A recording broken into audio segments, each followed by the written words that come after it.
Біраз ұрсайын десең ұрсамайсың да бұл қыздар. Иә, ұрсамайсың. Қалай солай айтатын адамсың ғой? Қайырлы кеш оқырман.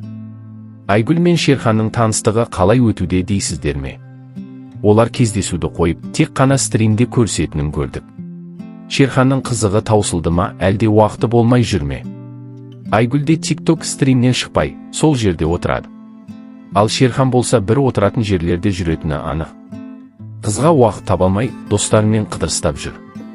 Өзі айтқандай күнде кездесе бермейміз ғой деген. Таныстықтары әрі қарай жалғаса ма, жалғаспай ма белгісіз. Қызға қоңыл аудармай жүргені анық. Стримда отырғасын көрерсен Шерханға тиісті. Айгүлдің тек майкада отырғаны ұнамады. Соған кейіндір теп тиіскендер көп болды. Алло. Рахмет. Ау. Ел бәрі жазып отыр. Мықты жағында жоқ қандай бір.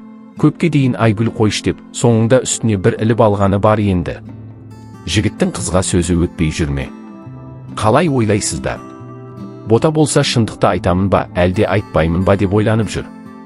Шындықты айтшы деп сұрап жүрген халық көп.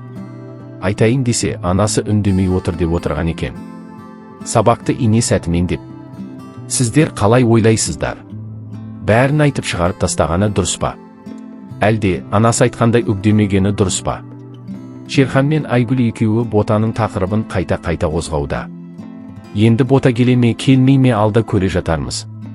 Пікірлер өте көп, біреуі Ботаны жақтаса, екіншісі Шерханды қолдауда. Көбінің айтуынша Ботаның мінезі жаман, баласын тастап шетелге кетеді дейді.